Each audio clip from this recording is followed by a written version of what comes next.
मैं doctor Shailesh Khandelwal, BSc MBBS gold medalist, एक बार फिर holistic approach toward health and disease के अपने क्लिनिक से रायपुर छत्तीसगढ़ से कोटा में, कोटा एक मोहल्ला है, यहाँ पे हमारे डायग्नोस्टिक व होलिस्टिक अप्रोच का क्लिनिक है।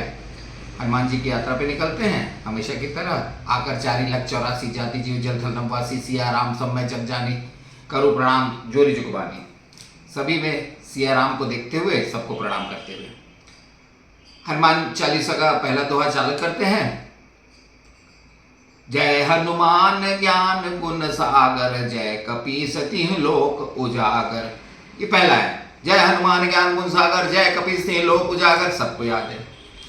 होता क्या है, जब हनुमान चालीसा की बारी आती है, जैसे हमारी माँ ने हमको करीब 6वीं 7वीं या 4वीं 5वीं में हनुमान चालीसा दे दी थी। बोले बेटा इसको पढ़ के स्कूल जाया करो। अब स्कूल तो जाते थे, अब हम भी पढ़ते थे। तो जय हनुमान ज्ञान गुण सागर, जय कपीस तिहुँ लोक उजागर। वो बाहर दोस्त लोग बुला रहे क्रिकेट खेलने, चल जय हनुमान ज्ञान गुण सागर, जय कपीस तिहुँ। बीच बीच में रट्टा मारे, लाल दे लाली ऐसे हरि धरु लाल लंगूर, जब बज दे दामन जय जय कपीस और भाग गए। तो पहली लाइन सबको याद रहती है गाने की, जो सबको याद रहती है। तो तुलसी बाबा भी बहुत होशियार थे, मालूम था। पूरी हनुमान चालीसा ना रटो, पर जय हनुमान ज्ञान गुण सागर, जय कपीस तिहुँ लोक उजागर। इस चौपाई से हनुमान जी की कृपा आपको मिल जाती है। अब भगवान की कृपा का क्या यूज है अपने जीवन में, शरीर में, ये बहुत इंपॉर्टेंट है। यदि आप इस चौपाई को रट लोगे, और कैसे यूज करना है, अब हमको तो रट आ गई थी, हमको समझ में आ गई थी कि हनुमान जी की कृपा लेनी है। हम अपने स्कूल जाते थे तब साइकिल में चिल्लाते हुए चलते थे, मेडिकल कॉलेज जाते थे तब बोलते थे। मेरे बहुत सारे मित्रों को हमने सिखा दिया कि जब आप अपने हॉस्पिटल जाते हो तो इस चौपाई को बोलते रहो। अच्छा, बहुत मेरा एक मित्र है बॉम्बे में, वो बोलता है मुझे तो आधा घंटा लगता है जहाँ उसको जाना है। तो आधा घंटा बोल भाई। एक मित्र है कहाँ दूर अमेरिका लंदन में जो है, वो बोले हमको तो दूर जाना पड़ता है पर वहाँ फैसिलिटीज़ बहुत है, कार में चलते जाते हैं। हमने कार में बोल लो, कितना टाइम लगता है। जय हनुमान ज्ञान गुण सागर, जय कपीस तिहुँ लोक उजागर।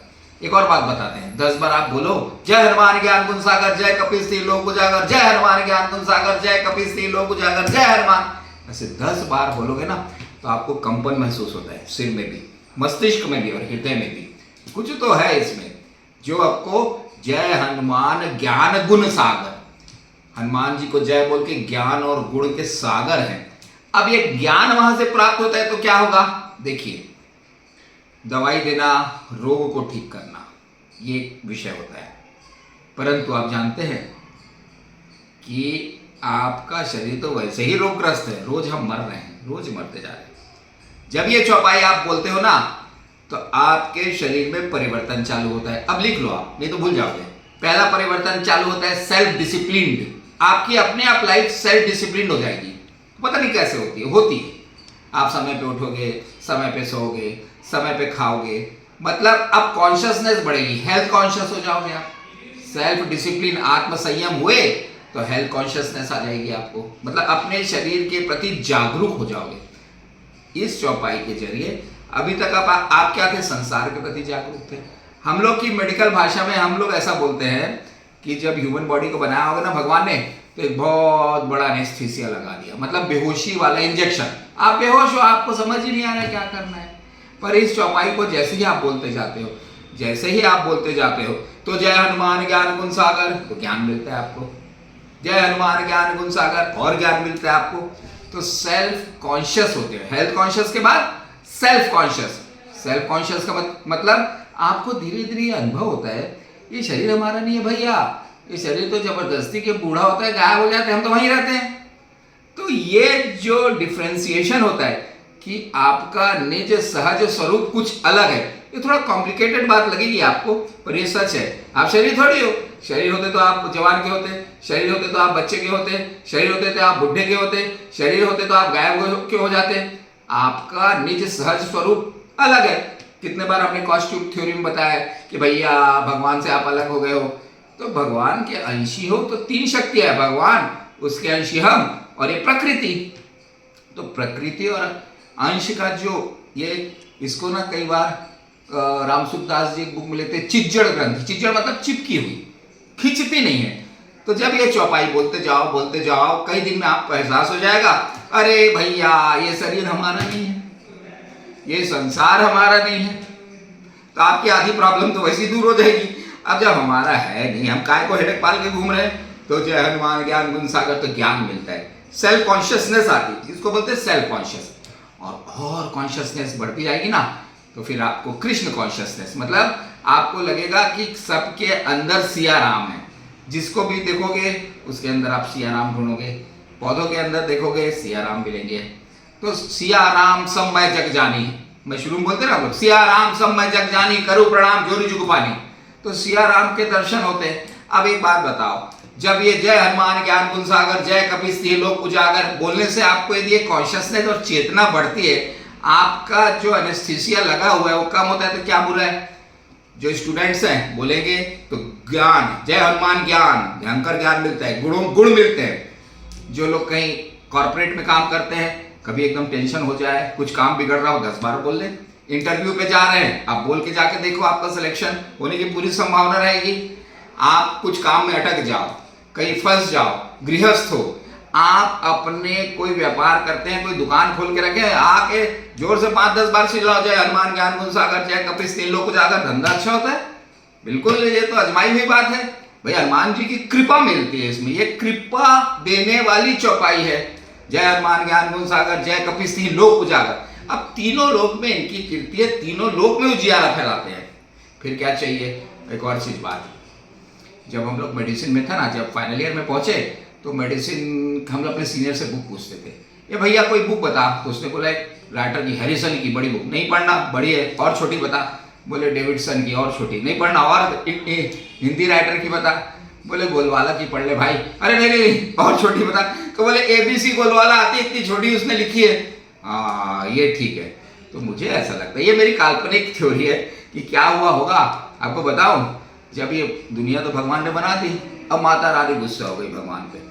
माता रानी बोले तुमने अपने बच्चों को कहाँ जेल में भेज दिया, वहाँ तुम इनको इधर उधर घुमाते रहते हो सर्कल में, कभी कुछ कॉस्ट्यूम देते हो, कभी कुछ कॉस्ट्यूम देते हो। तो भगवान बोले अरे गया तो था मैं, कृष्ण बन के जाता हूँ, राम बन के जाता हूँ, अन्य क्षेत्रों में अन्य देवता बन के मैंने प्रकट हुआ है, खूब समझाया, तुम्हारे बच्चे समझते नहीं, मैं क्या करूँ? अरे नहीं, वो सब कुछ नहीं, ये वेद कोई नहीं पड़ेगा कलयुग में, ये इतने बड़े बड़े वेद, और कुछ करो। और क्या करूँ? कुछ भी करो। तो अच्छा बोले मैं कृष्ण बन के भगवत गीता बोल देता हूँ। अब भगवत गीता बोल दी, माता रानी प्रसन्न नहीं। बोले नहीं, संस्कृत में कौन पढ़ेगा जी, संस्कृत में पढ़ने का काम नहीं है। अरे हमारे पास में संस्कृत कॉलेज है, आपको एडमिशन नहीं लेता। नहीं, और लिखो, तो रामायण लिख मारी। बोले मैं अपने उसको बोलता हूँ भक्त को, अरे रामायण भी दिन भर पढ़ना पड़ता है, खंड और छोटा कुछ बताओ, और छोटी बुक। हाँ तो हनुमान चालीसा। तब माता रानी बोली कलयुग के लिए भैया ये सबसे बढ़िया बुक है, ये देखो हनुमान चालीसा सबसे छोटी, इसको जेब में रख लो और पढ़ लो। अब इतना भगवान ने कर दिया। हम लोग जब पढ़ते थे ना, इसको कुंजी बोलते थे, कुंजी एकदम छोटी वाली, उसी से पास हो जाओ। तो कुंजी को अपना रख लो, जय हनुमान ज्ञान गुण सागर जय कपीस तिहि लोक उजागर रामदूत अतुलित बल धामा। इसको जो पढ़ लिया वो तर गया। तो ज्ञान भी देते हैं, गुण भी देते हैं, और तीनों लोग उजियारा भी देते हैं। अब इससे और अच्छी भगवान क्या करेंगे आपके लिए बताओ? भगवान चाहते हैं कि आप लौट के आओ, पर भगवान के नियम पवित्र अपरिवर्तनीय, पवित्र अपरिवर्तनीय बाध्यकारी है। संसार में क्या होता है, जब हम छोटे थे ना तो इंदिरा गांधी थी, तो हम लोग देखने जाते थे, तो इंदिरा गांधी नहर परियोजना, और उसके बाद समय बदलता गया, राजीव गांधी आ गए, तो राजीव गांधी मकान योजना, बहुत बढ़िया भैया। फिर अटल जी आ गए, अटल जी आवास योजना। देखो दुनिया में नित्य क्यों नहीं, सब अनित्य, सब बदलते जा रहे हैं। धीरे धीरे अब मोदी जी आ गए, तो ब्रांड मोदी, उनका बढ़िया नाम चल रहा है। अब बाद में कौन, योगी जी भी आ सकते हैं, योगी जी का भी नाम चलेगा। पर आप एक बात बताओ, जब राम जी सीता जी इसको छोड़ के जा रहे थे नदी में, तो हनुमान जी को यहीं छोड़ दिया ना, क्यों छोड़ा? बोले हनुमान तुम यहीं रहो कलयुग में, तुम कलयुग के देवता हो, पवन के रूप में रहो, अपने साथी के रूप में। पवन अपने अंदर जाती है, बाहर जाती है, यही तो ज्ञान है। हनुमान जी बोलते हैं आप सांस में ध्यान लगाओ, धीरे धीरे सांस में ध्यान लगाओगे ना, तो आप अंदर के राम को पहचान लोगे, आप क्या हो, निज सहज स्वरूप में आ जाओगे। अब ये बात बताओ, देखिए अभी ब्रांड मोदी है। अब मैं एक बात बोलूँ, ये सब ब्रांड बदल जाते हैं। जब हम लोग छोटे थे ना, तो लाइफ बॉय से नहाते थे, लाइफ बॉय से नहाए, तंदुरुस्ती को बनाए, ढूंढते थे लाइफ बॉय। फिर आपने भी S Kumar, shooting, Nirma washing powder, सब ब्रांड चले गए। हनुमान जी ऐसे ब्रांड हैं अनंत काल है, कलयुग के राजा है, इनसे बड़ा ब्रांड कोई नहीं। बताओ है कोई? उस समय के भी ब्रांड है, आज के भी ब्रांड है और अगली बार भी ब्रांड है। जय हनुमान जय सिया राम, जय ब्रांड हनुमान जय सिया राम। तो सबसे बड़े ब्रांड तो हनुमान जी है, समझना चाहिए। ये संसार के जो ब्रांड है ना, यहाँ से जाके रहिए। हनुमान जी की ब्रांडिंग हमेशा से है, हमेशा से रहेगी। तो हमेशा याद रखिए, ब्रांड हनुमान जय सिया राम। सबसे बड़े ब्रांड है, हनुमान जी के शरण में जाइए, हनुमान चालीसा पढ़िए और सच मानिए। ऐसा ब्रांड आपने पकड़ लिया तो नित्य है, बाकी तो अनित्य है। यही ज्ञान हनुमान जी इस चौपाई में देते हैं। जय हनुमान ज्ञान गुण सागर, ज्ञान देते हैं, गुण देते हैं।